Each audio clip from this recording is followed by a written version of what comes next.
Welcome to the Ghost of Harrenhal. My name's Simon. And I'm Mackelly. Thank you for joining us for episode 198 of our chapter-by-chapter book review of A Song of Ice and Fire by George Martin. Today, we'll be discussing chapter 54 of A Storm of Swords. That's Davos 5.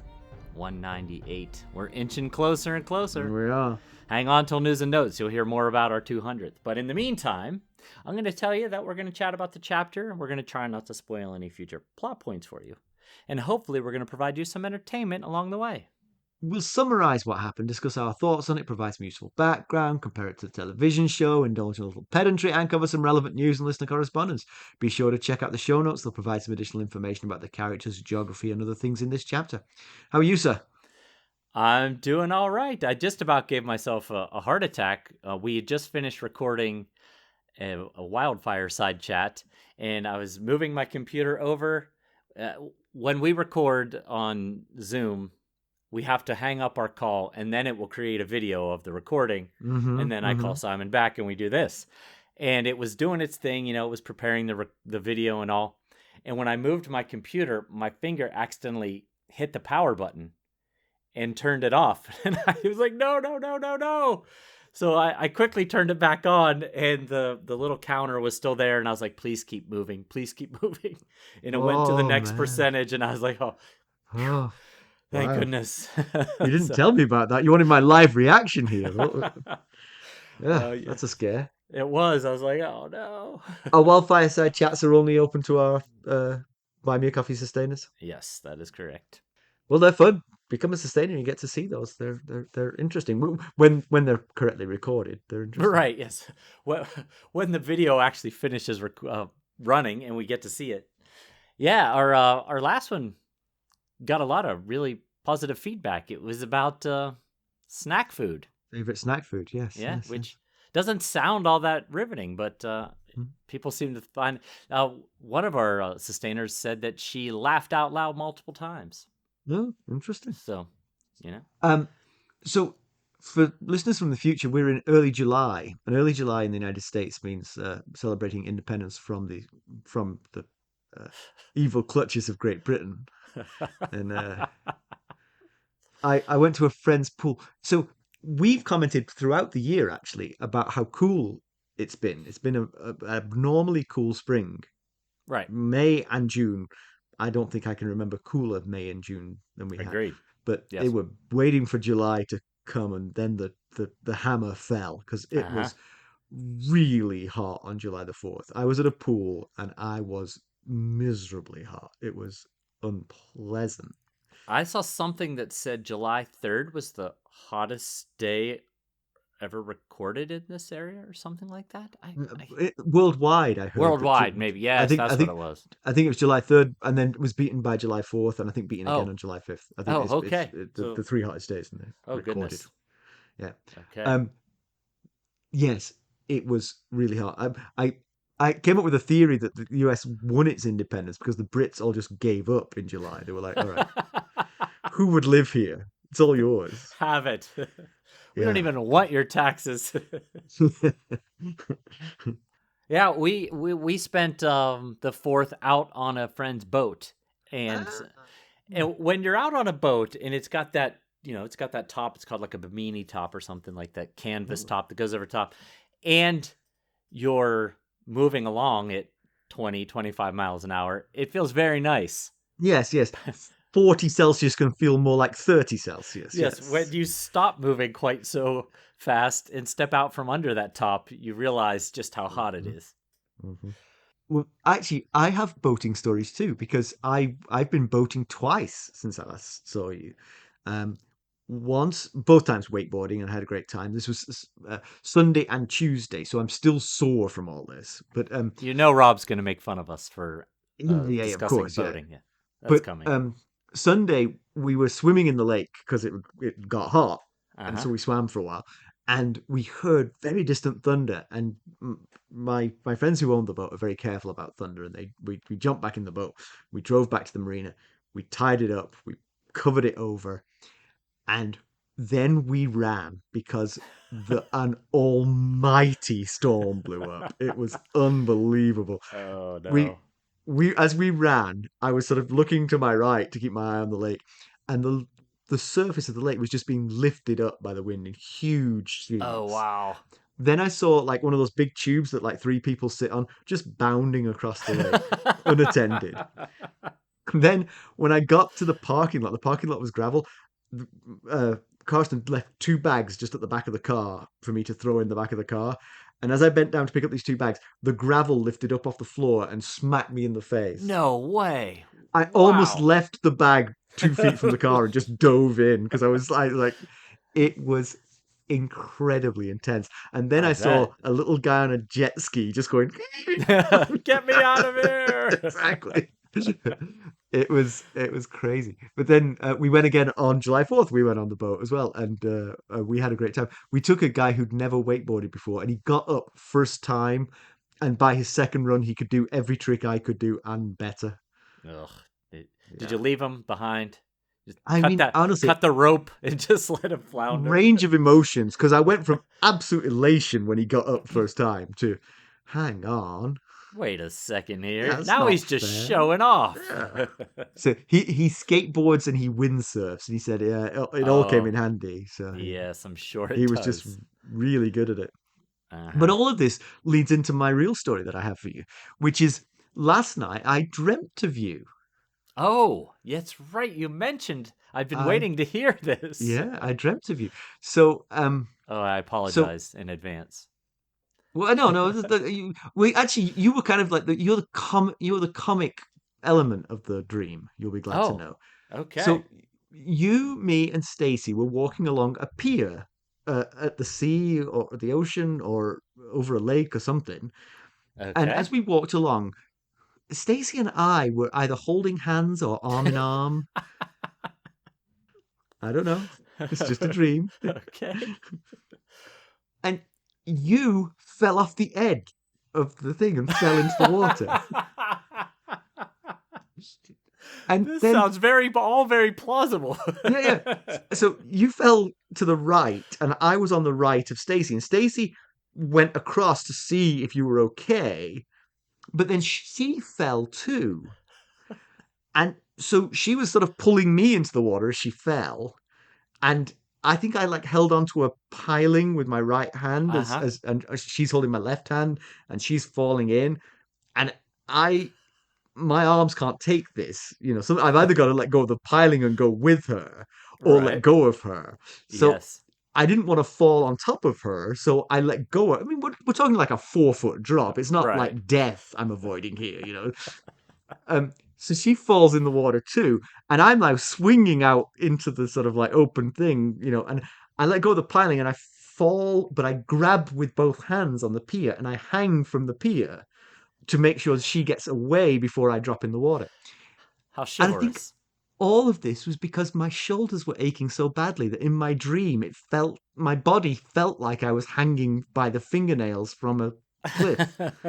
And I think I was just hanging there, and that's what my body thought was going on because I am so sore from the wakeboarding. Oh, from what I was gonna ask why you're so Yeah. sore. 'Cause I Huh. did 2 lots of wakeboarding in the space of 3 days, and I Oh, was okay. So Stacy and I were just props just elements. Yeah, just props to explain your to sore get me shoulders. hanging from that pier. So that, Yes. and then my brain was saying, well, now what's going on with you matches the agony in your shoulders. Uh-huh.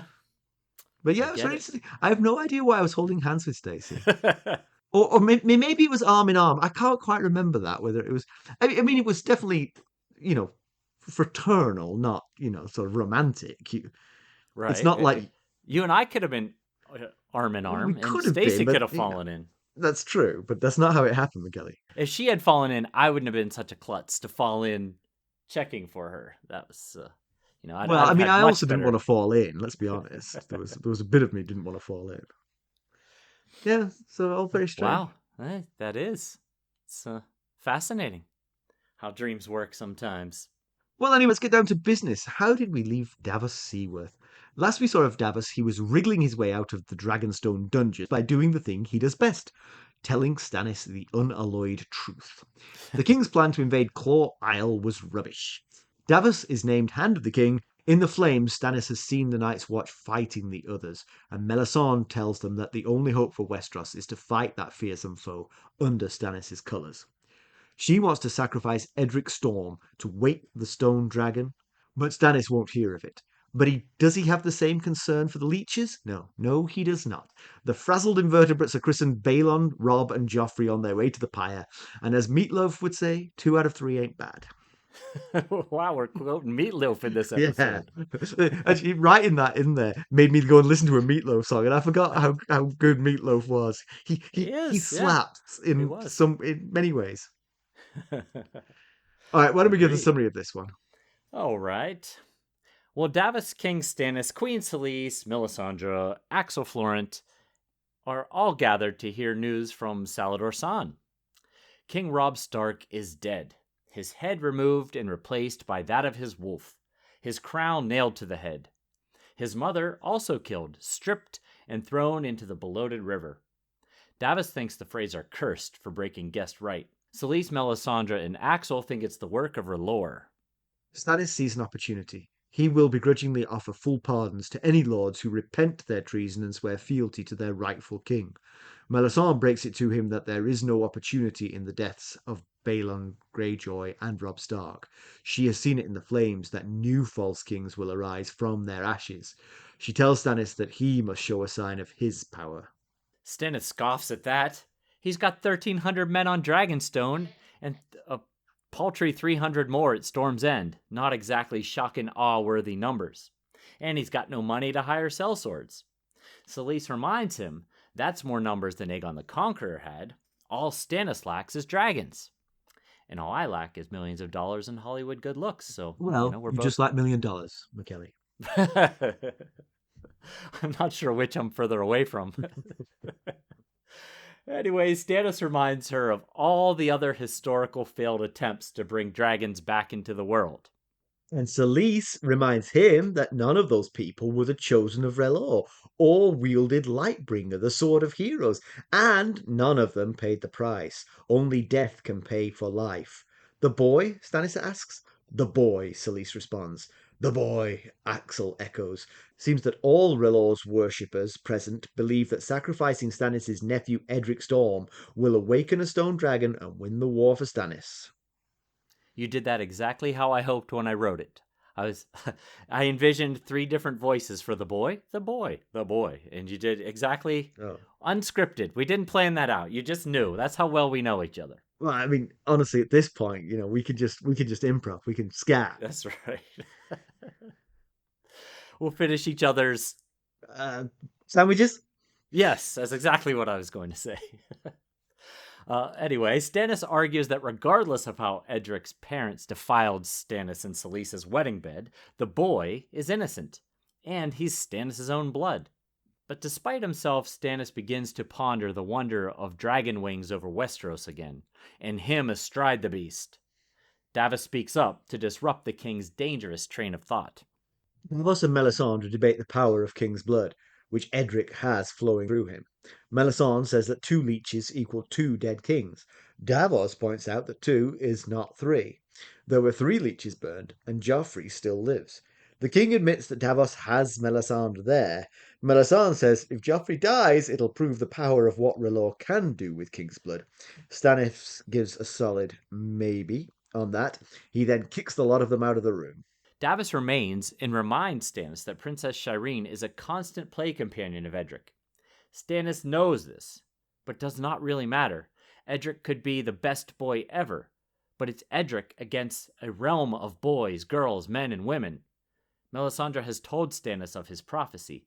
Lightbringer is shiny and all, but it didn't do much on the Blackwater. A dragon, on the other hand, would have turned the battle.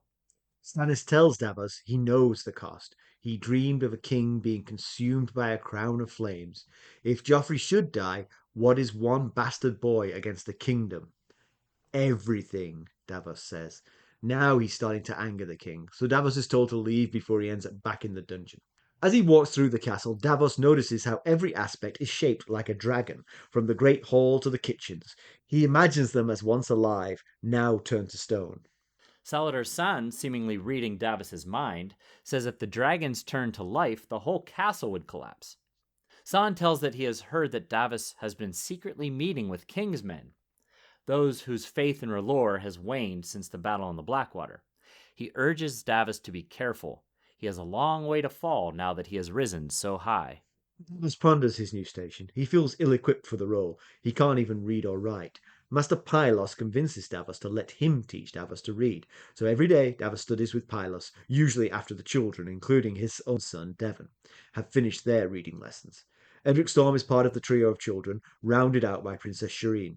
Davos considers Edric. He's big and strong for his age, and looks like a young Robert. The boy is also very fond of his father. In today's lesson, Davos is given a letter to practice reading. He struggles his way through it, but eventually realizes it's a letter from Bowen Marsh of the Night's Watch asking for help from the Five Kings. Seems Stannis has never seen the letter. The previous Hand of the King, Axell Florent, rejected it when Pylos brought it to him. Davos wonders what Melisandre would have thought of the letter. He's hit with a flood of memories. He remembers Melisandre telling him that the Great Other will bring the cold and night that never ends. He remembers how Azor Ahai tempered Lightbringer by plunging it into his wife Nissa's heart, and wonders if Edric must play that role for Stannis to become Azor Ahai. He remembers Stannis' vision of a ring of torches in the snow with terror all around. Davos stops reading and asks for another letter to work with. This one is too troubling. Well, it's been quite a break Uh, between Davos there's been chapters. a lot going on in the Riverlands, let's be honest. There sure has.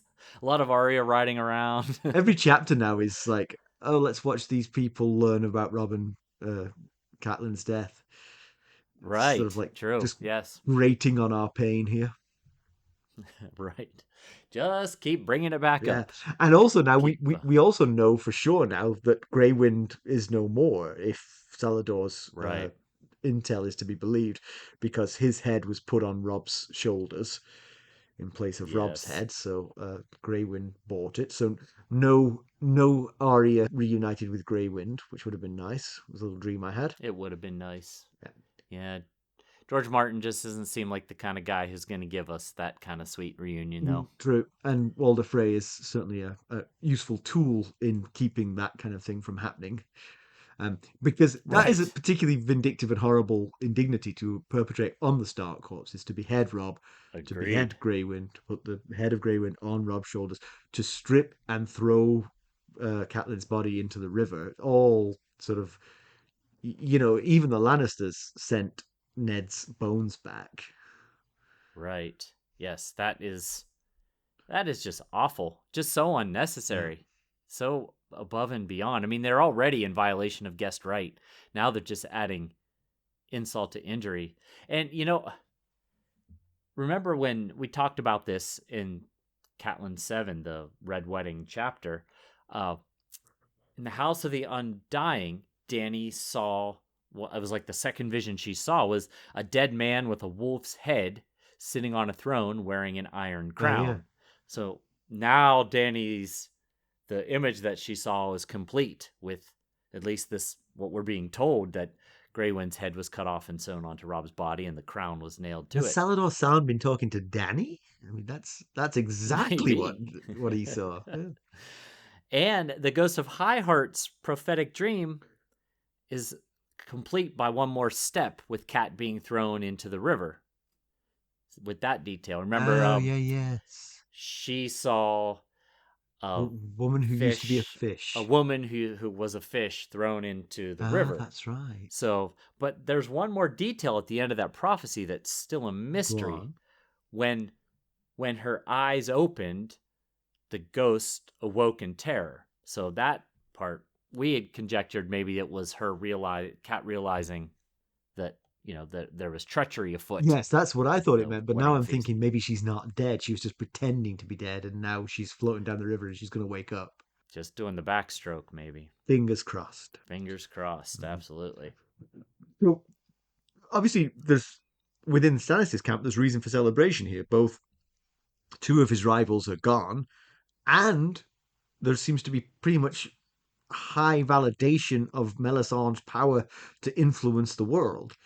But she herself kind of rains on the parade of this by saying, others will take their place. Yeah, Yeah. these two are dead, but their claims still live, and their claims can be taken on by others.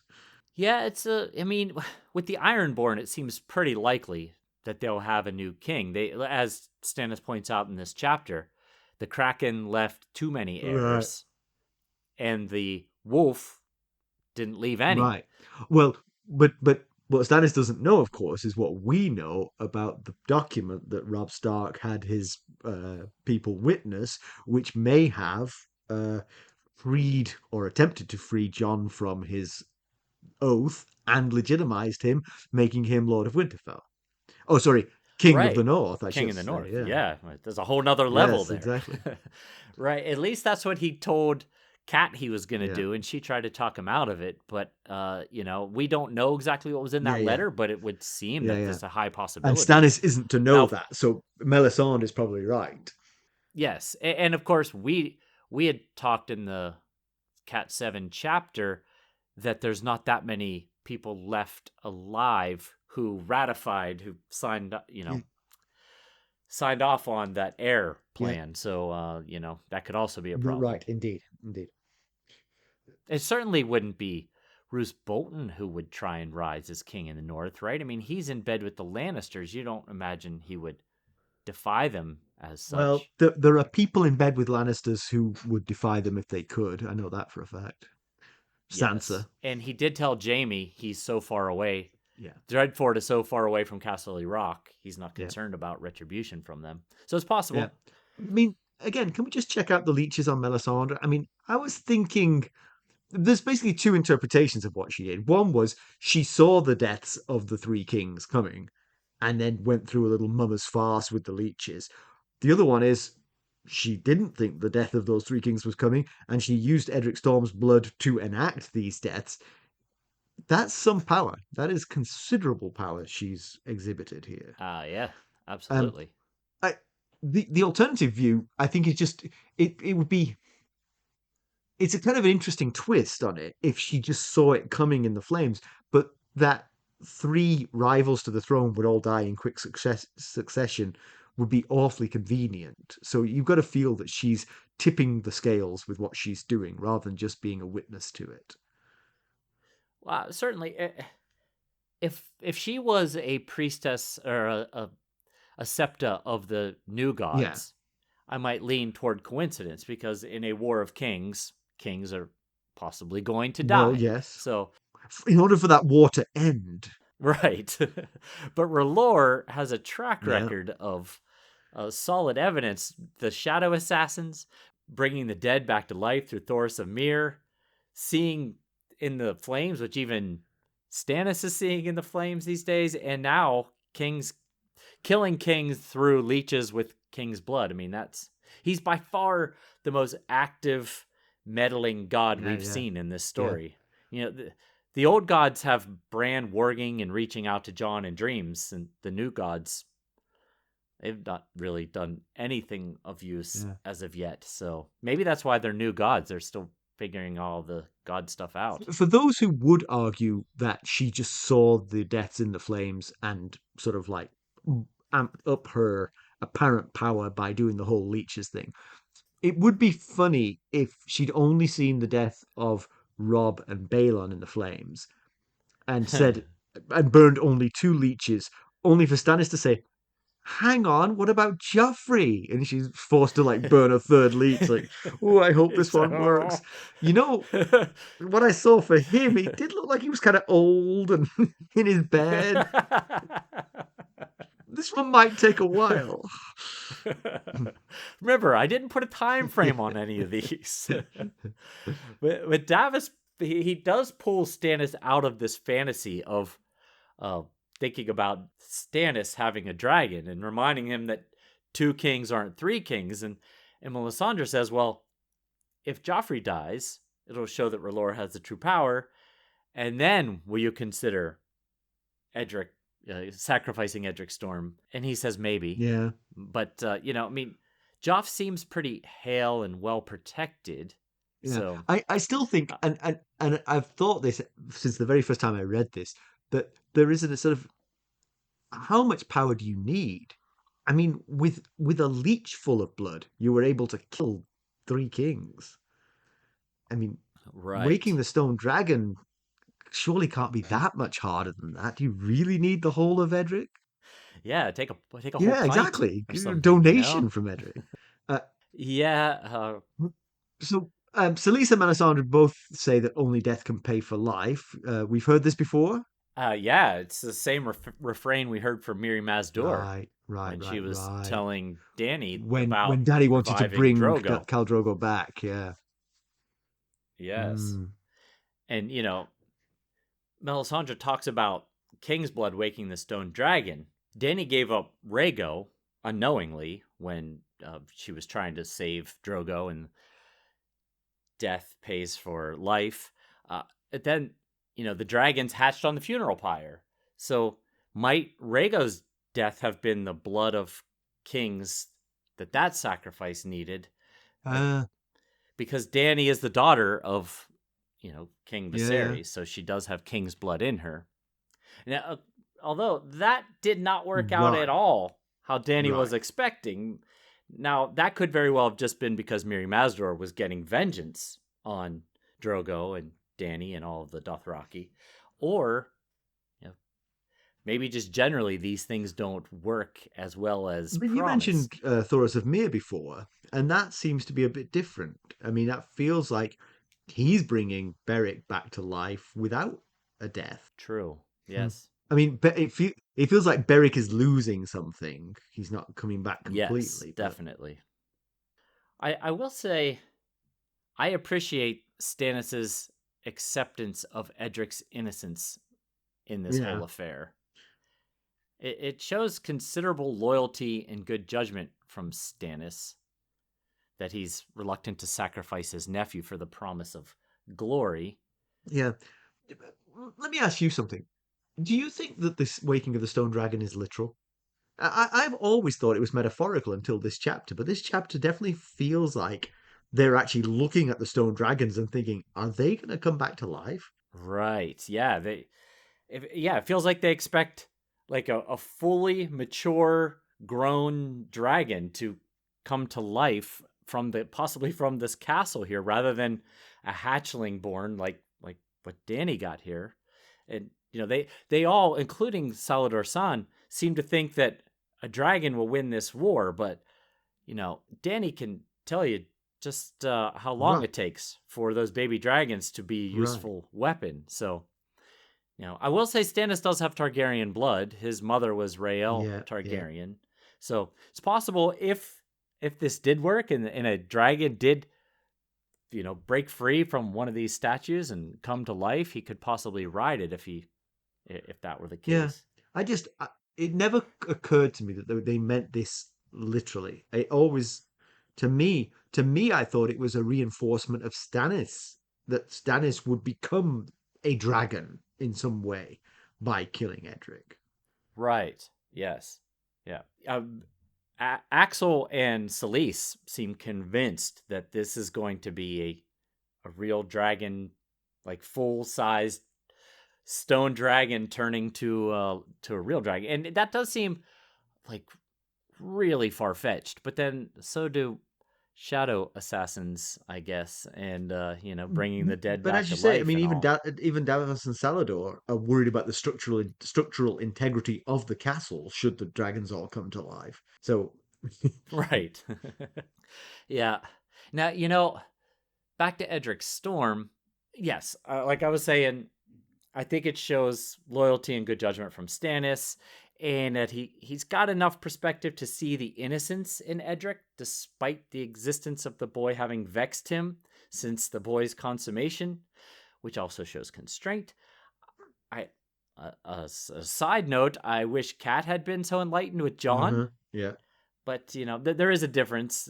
Edric isn't Selyse's son from another man while they were right, right. married, but but then I started to think, but then Stannis starts to kind of change his tune a little bit, just waver a little bit, starts thinking about the dragons, and then he says to Davos, he's just one boy. He could be the best boy. It doesn't matter. My duty's to the realm. And what about all the other boys and girls and men and women?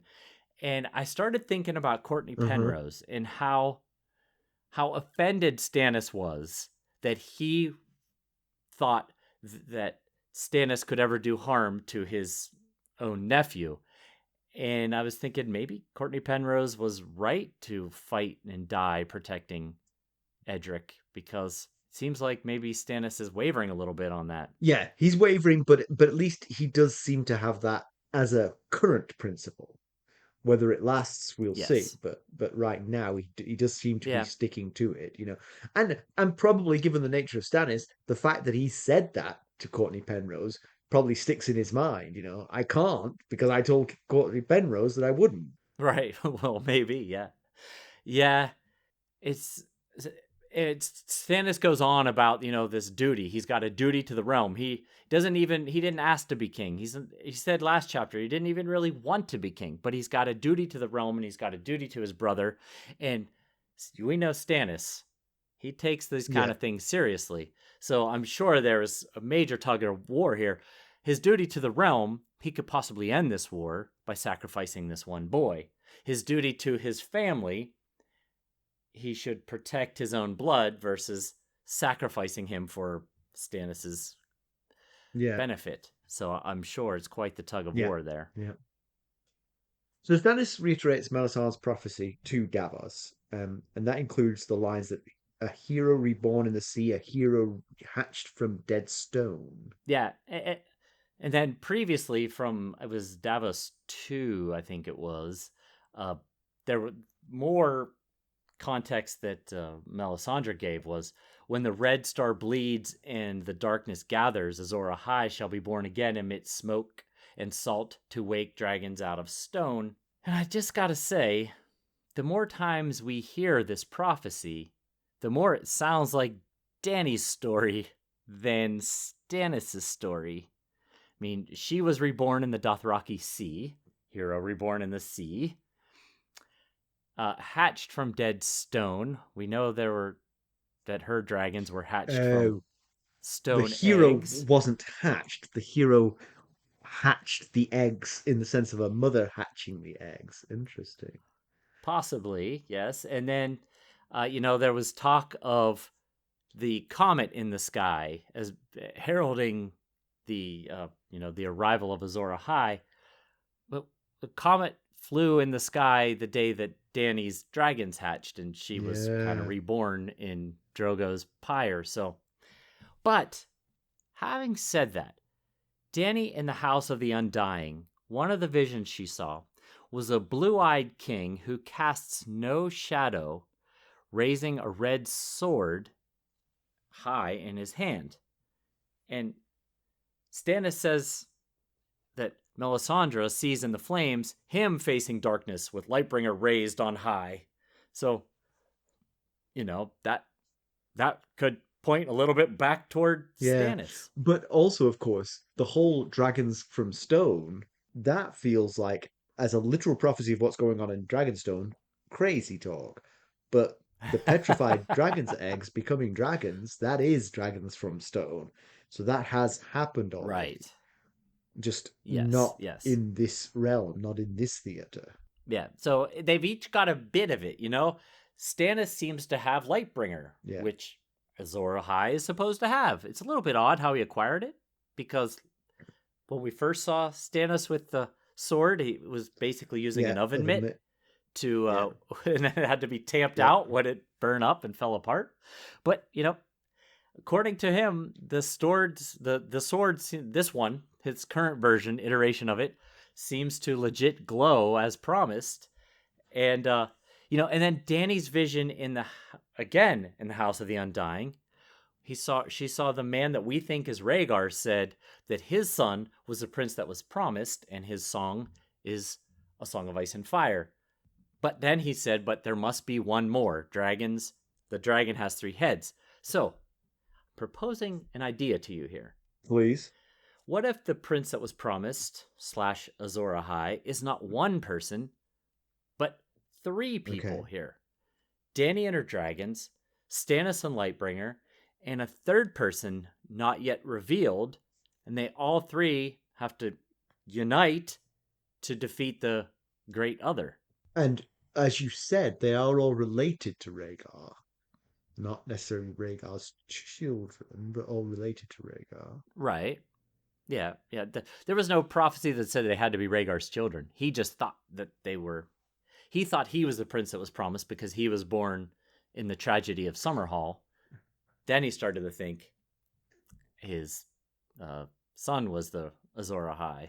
So Interesting. The dragon has 3 heads, yeah. yeah, maybe it's not Azor Ahai isn't one Yeah. person, or the prince that was promised one person. So just something I was thinking about. Yeah, yeah. I mean, there's lots of guesswork at this point, but I like that as much as anything else I've heard. Yeah, it's all just guesswork at this Yeah, point anyway. But a lot of the stuff certainly points for toward sure. Dany. Yeah, You could basically, except for the sword, it pretty much all right. points toward But Dany. of course, her story still has to evolve. She may end up with a burning sword at some point, and then True. there's very Yeah. little there are very few holes left in Dany's story where you can say, well, that doesn't apply to her. Right. Yeah. But Stannis saw a vision in his hearth just the night before this chapter with a king with a crown of fire on his brows burning. And his own crown consumed his flesh and turned him into ash. So he says to Davos about that, I don't need Melisandre to tell me what that means when he's talking about the cost of winning this war by, getting by whatever he needs to do Yeah, to win the war. yeah. So, But that's an interesting thought because then is he saying that these decisions and this role are weighing heavily on him and will kill him? Or is he also right. planning for the moment where he does change his mind about Edric Storm and saying, I'll be damned when I do this, but I know what that looks like. It looks like the crown burning through me. Okay. Yes, I hadn't thought about that second option. I was thinking the first. It's the kind of the same thing, but it might be, you know, things can't get any worse for me. I'm I'm cursed Right. by this Yes. role, and so one of the things I'm going to do is the thing I promised I wouldn't do. Yes. Yeah, I saw the first part about, the pursuit of the Iron Throne might lead to his demise because he's struggling, pushing himself too far. And but yeah, I liked your second Yeah, and option there. it's even if you look at the words, it could even sort of like literally mean Edric. His own crown consumed his flesh and turned him into ash. Actually, it wasn't the crown that was consuming his own flesh; it was his flesh in the sense of Edric. And Oh, because he keeps saying he's mine own blood. mm, Yes. Okay. I hope not. I don't like it. I don't like it, but I hadn't thought about it, so I see where you're coming from. So Davos committed some treachery. What's this about? That doesn't sound like Davos. So it doesn't sound like Davos, does it? So last chapter, when I say he, I mean Davos talked Stannis out of attacking Claw Yes. Isle.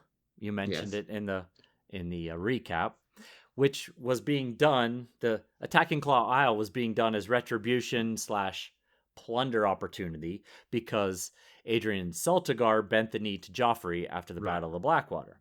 And the plan, this is why it's a treachery to Sala, is because the plan was the brainchild of Axell Florent and I Salladhor see. Saan.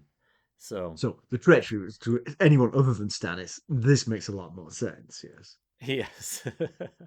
He was basically just pointing out how terrible of an idea Yes. it was, and that was the Yes. treachery. And it's not entirely surprising that Salladhor Saan's ideas are not necessarily designed to get Stannis anywhere nearer the throne, but to No. enrich Salladhor Saan. Yeah. Yes. And that was his complaint to Davos here in this chapter. And Sala says that he's uh, going to go off into Blackwater Bay and get some taxes from ships Yeah. that are Yeah. sailing on the bay, and that's because he was given the title Lord of Blackwater Bay by Alistair Florent as a way to help keep Salah on board by letting him go recoup some funds by taxing random boats Yeah. on the Blackwater. I shouldn't say boats, ships on And you Blackwater shouldn't say Bay. taxing, you So should say that's what that was piracy about. as well. Yes, yeah, more like that. So, well, Davos, what we've just said, Davos is never treacherous to Stannis, but he is displaying a little bit of treachery here because he is talking to a shadow team of Kingsmen who are skeptical or tired of what's going on with R'hllor, and in particular, therefore, the Queen, because the Queen is the sort of like the focal point of the worship of R'hllor in this in the Stannis camp. And so there's basically Right. the Queen's men and the King's men. The King's men typically are a little more skeptical about the religious part of things. And Davos is talking to them, making alliances, perhaps trying to embolden that side of the uh, party. Yeah, he doesn't go into much detail exactly of what they're doing, but I think he's reaching out to those Yeah, who are like-minded with him about who might help well, for one who thing, might help him say no to Stannis if Stannis changes his mind about Edric Storm. true. That would definitely be a possible a side effect from this. Um, but basically, he knows the Queen's men don't like him. In fact, I think Salladhor tells him here in this conversation that the Queen's men don't like him. So it makes sense for him to lean more toward the King's men who don't have the issue with him that the Queen's men do. Yeah, yeah. It's a smart idea, but it's also risky. Yeah, but befriending the King's men could hardly be seen as treachery to anyone other Right. than the Queen's men Yeah. who already don't like Davos. So, Yeah. I guess it depends on what you're talking about. If you're talking about how we're going to oust Melisandre or something like that, that might go badly if it gets yeah, out. true. But good luck with that, because no one's been able to oust Melisandre. It's ended disastrously for everyone Yeah. who's tried. So when Davos goes to his reading lesson with Maester Pylos, he outside the room is Patchface. He bumps into Patchface on the way into the room, right? And Yep. Patchface, as usual, is creepy as hell. Um, uh, and he's today's bon mot from Patchface is that under the sea the old fish eat the young fish. Yeah, previously we just have ignored his weird Uh-huh. quips, but after predicting the Red Wedding pretty closely, I feel like we need to take closer looks at the nonsense that he spews. Remember, he said, "Fool's blood, king's blood, blood on the maiden's thigh, but change for the guests and change for the bridegroom. I." That Mhm. was one of the things he told Davos, which very closely mirrors what happened in the Red Wedding. So turns out sometimes he says things that actually turn out to be useful bits of information. So, what can we make of this? I don't know. I mean, nothing jumps out. Nobody knows necessarily for sure what this Yeah. means. Okay, I got two ideas. Neither of them I Yes. quite believe. Neither of them seem to really fit. But one is Okay. one of Balon's brothers killing Balon's children Oh, okay. to gain the throne. Euron or Victorian, whichever one. Right. But then they're not fish, they're krakens. Fish would be Kraken. tullies. Yeah, I don't know that the fish has to be taken literally. I think because he's under the sea, everything he talks about is under the Yeah, sea this and under the sea that.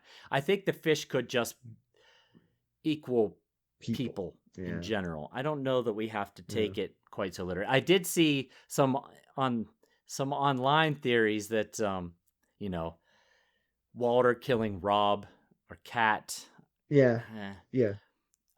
the war of adults here, created by adults here killing Yeah. children. I even saw one that thought it meant the blackfish was going to kill That Edmure that was my Tully. second Or, idea. Was oh, exactly that. really? Yeah. I Yeah. mean, just because it's fish. Yes, right. If you stick with the fish, I was thinking if you don't take the fish literal, could we be talking about Stannis and Edric here? Well, yes. When you said stop thinking of them as fish, I immediately went to that as the third option. Yeah, Yes, and that would be much more topical. uh, Yes, yeah, poignant. yeah, Yes, here on this yeah. island. Well, as long as Patchface keeps on being cryptic, he can always be right eventually because some Yeah, that's old right. person will kill some young person and go, ta-da. See, I told you Um, so. it was kind of sweet to see Davos and the kids sharing the lessons. Well, they didn't quite share the lessons; they just transferred. As the kids finished, he took over. Yeah, Uh, with Maester Pylos, and Maester Pylos himself seems like kind of a good guy. It was kind of hard not right, to remember that he got the job at the expense of the beloved Maester Crescent, but he seems right, like but not his not own yeah, doing exactly. though. It's not like Yeah, he came there to kill Maester Crescent. He came right. there to allow Maester Crescent to retire, and Maester Crescent chose to try and outpoison Melisandre to his doom. Yes. Yeah, I liked that bit. I liked that part. It was nice to get to meet the kids a Yeah, little bit. We got to, Devin, his son Devin, seems very respectful, and as did Edric. Edric did seem a little bit full of himself through his father. yeah, He but bragged a little bit about how unstoppable his father was. I have a thought here, just something that's just occurred to me. So this isn't very well in literature and television.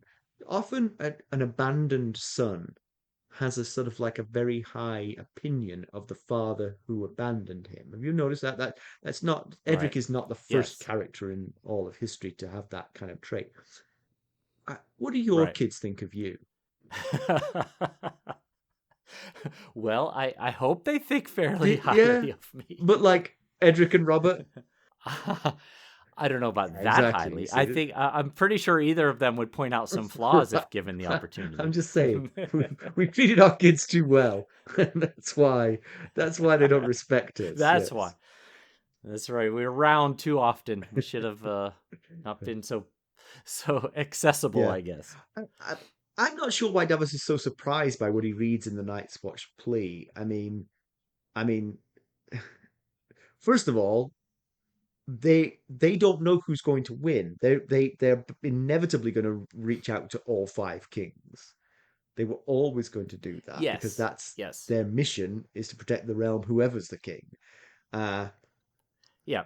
And their news is out is they're not getting news hot off the press. So they don't know right, what's happening exactly, yeah, necessarily in the yeah, realm. and so yes, exactly. Stannis had a mighty army when that letter was sent. The fact that he managed to squander it all is not Right.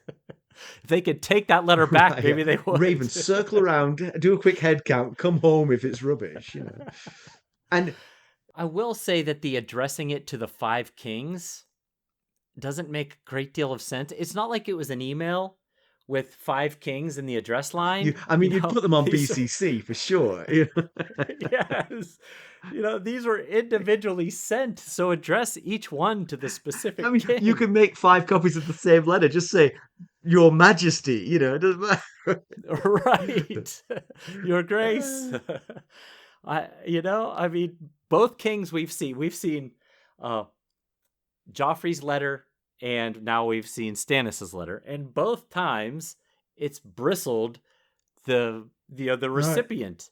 That was that's when Tywin decided that it was an opportunity to mess with the Night's Watch and try and get Jaina Slint in control as the new Lord Commander. And we see here Davos says that, or doesn't say, but he thinks that Stannis would be irked by seeing the Right. Five Kings written there. It just, I wondered, did they not run this by Maester Aemon? I Well, feel that's what like, I you was know, wondering that. I was wondering if, like, so Chet went with the Great Ranging, didn't he? So whoever's yes, transcribing at Castle Black is Clytus. Or, well, I don't know. Clytus is about as blind as right.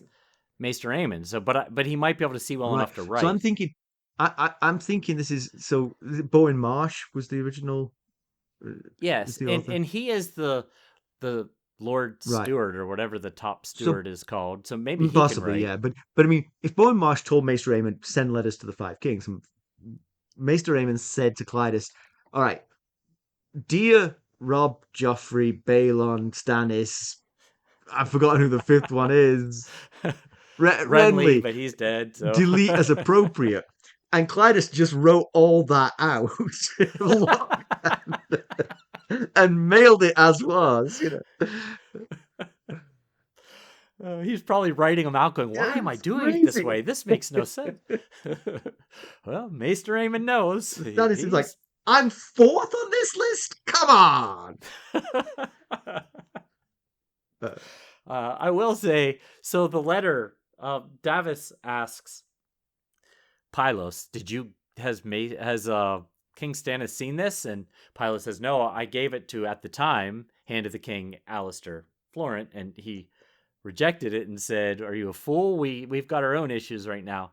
And I can't really fault Alistair that there's much you can fault Alistair for during his time as Hand of the King, making plans with the enemy without consulting the king, up there probably near the very top. But you can't really fault him I here. agree. But it would have been interesting. It's not a great It time. would have been interesting to hear Melisandre's reaction to it, because she obviously, I agree. she's Yes. She believes that this is where the sort of the fulcrum of this story lies, in Stannis taking on the great danger from the north. Stannis, as Azor Yes. Ahai, Yeah. has to fight whatever it is that's coming south. Yeah. Yeah. And you mentioned in the recap from the previous Davos chapter about Stannis seeing the Night's Watch. Right. Well, he doesn't necessarily know it's a Night's Watch. You could probably piece it together that it was snow and they were wearing black, I think. And Melisandre's in the room when he tells this to Davos, and Davos says, what do you think that means? And Melisandre says that it's the beginning of the fight with the other, the great other, the god that shall not be named. So, she might be interested in hearing that vision was very possibly correct. All right. Do you have some background for us? I do. Well, why don't you share that? I think I will. Seems a prudent thing to do at this juncture. So Davos is feeling unworthy in this chapter about being Hand of the King, and he thinks Hand of the King should be a highborn lord, someone wise and learned, a battle commander or a great knight. And he's telling this to Maester Pylos, and Pylos reminds him of several disastrous to ineffectual Hands of the King who had all those attributes.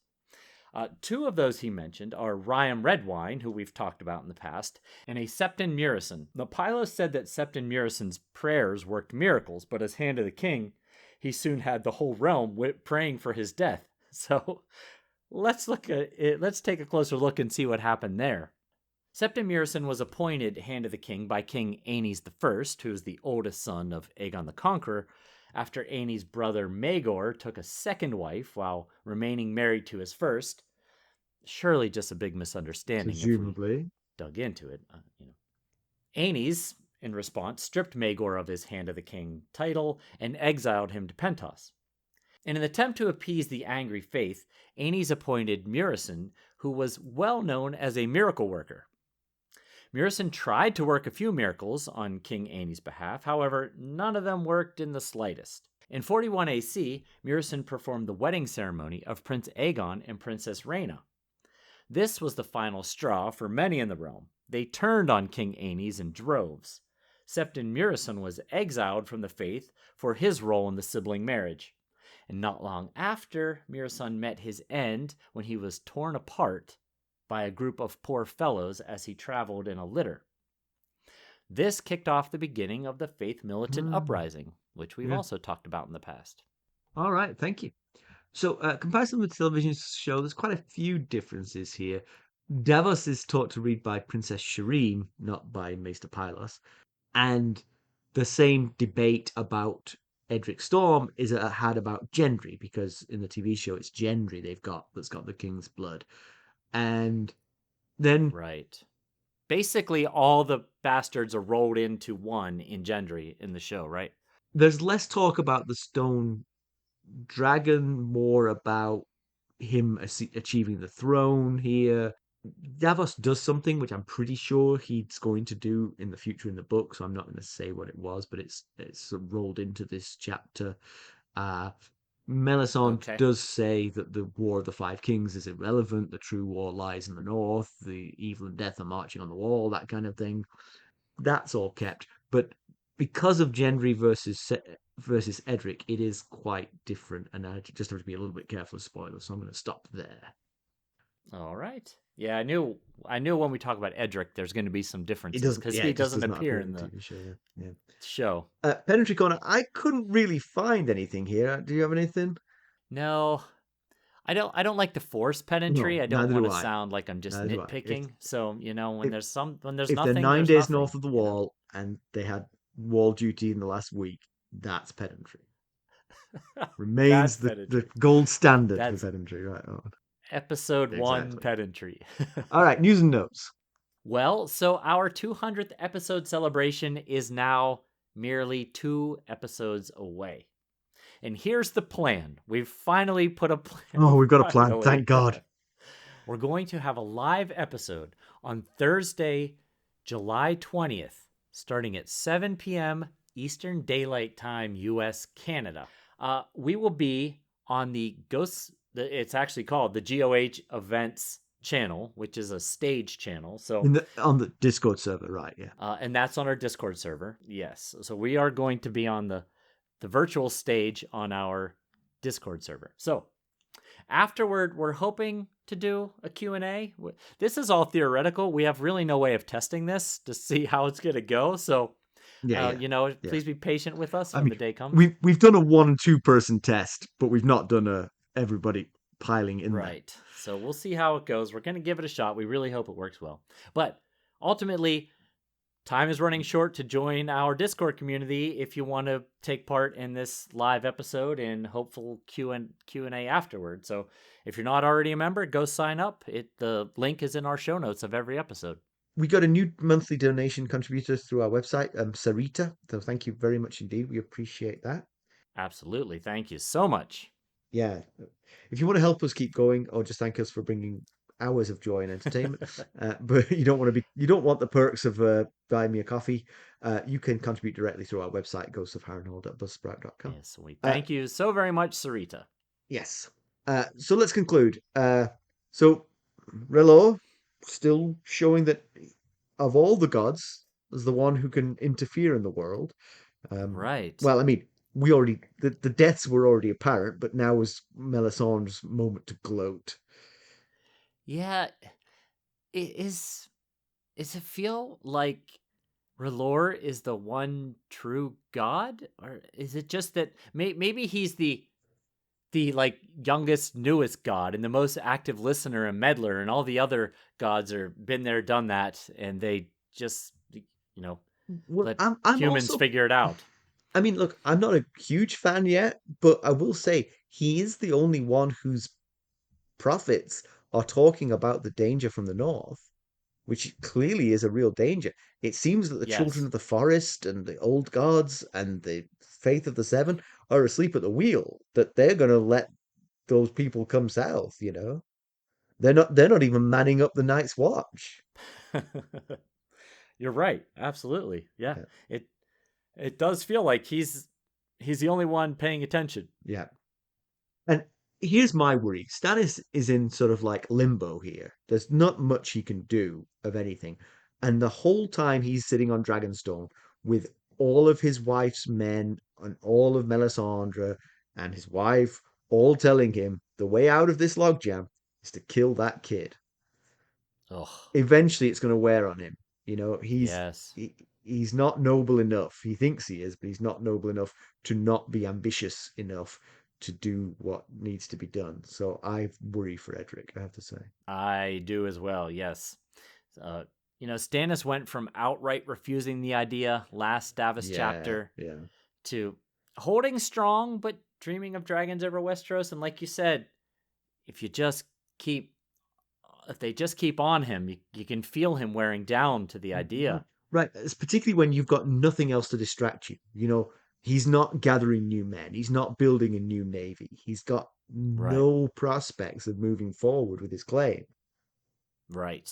That is an important distinction. Yeah. I would say this was an enjoyable chapter, as Davos chapters seem to be so far, but we didn't make a whole lot of progress. No, we learned that 2 of the 3 kings are dead, which we already knew. Which we knew. Right, yes. We fielded requests for Edric's sacrifice. Well, I shouldn't say we did, Stannis did, and Davos learned to read. Now, it seems like that last bit, the time on the page invested in it will pay off down the road. Yeah, I mean, hey, look, education's always good, lifetime learner. That's right. Could never go wrong with that kind of thing. Yeah, and it is one of the few things that advanced in this story, is a new development in this chapter. So it seems like there was a reason why we were here. And clearly, you might want to leaf through all of the rejected letters of Alistair Florent, because right, he may not have been doing the right things. So speaking of the letter that Davos was reading, there's no way Stannis considers the plea from the Night's Watch, right? If he knew, that is. Well, I mean, again, Stannis needs something to do. Right. But I mean, true. How useful is he? I mean, if Stannis and Melisandre go north to fight the Great Other, it's like 2 more members of the Night's Watch. It's not really going to... Well, yeah. He does mention the 1,300 men he has on Dragonstone. It's not nothing, but it's... Right. Actually, it would be enough to really take out the Wildling force. Yeah, that's really not nothing for the Night's Watch. I mean, that's a huge boost to the Night's Watch. But yes, what are you going to do? Is it just a holding brief? You're going to sort of like just stay on the wall for a couple of years while it gets cold and dark? Yeah, I was trying to think of reasons why he would say yes to the idea. He does consider himself the true king of Westeros. Yeah, and the Night's Watch hasn't sided one way or the other, as that's their credo. So maybe he feels it's my duty as the king of Westeros to protect this entity that is part of my domain. Yeah. But then Melisandre whispering in his ear, that's your role. That's your function. You don't need to sit on the Iron Throne to be the king of Westeros. You need to defeat the Great Other. True. Right. Now she says the whole realm needs to unite to defeat the Great Other. Right. But, But leading by example could work. I mean, hey, right. he's not fighting us anymore. He's up there fighting that. Maybe we should follow him. Right. Seems like a long could shot. Work. But also sitting on Dragonstone licking your wounds is not exactly going to lure more people to your cause. Especially while that red wine fleet is coming up around Dorne. Right. Yeah. So there is a finite time that they have here. But anyway, we'll find out what's going on at the wall in the next chapter, right? Because we've got Jon. That's right. We've got Jon. And I read it last night, and it is a very exciting chapter. So I can't wait for everyone to enjoy. And that'll be chapter 199, right? So that'll be episode 199. Yeah. So there's 4 ways that you can help us out. You could leave us a positive review. If you enjoy what we do, that really helps to spread the word and doesn't cost you anything. So please go out and do that. You can buy merchandise at ghostofharrenhal.threadless.com. You could buy us a cup of Arbor Gold at buymeacoffee.com/ghostharrenhal. Become a sustainer at the Lord Paramount or Knight at the Realm level and get lots of fun benefits from there. Or lastly, you could just donate to our cause through our website, ghostofharrenhal.buzzsprout.com, as Sarita did. We appreciate everyone who does. That's right. Thank you. And, if you're looking for more interaction with us and keeping up on the latest Ghost of Harrenhal news and developments, check us out on our social media. Follow us on Twitter at Ghost Harrenhal. We're on Facebook, Instagram, Discord, and YouTube. Thanks for listening. Thanks. Bye. Bye.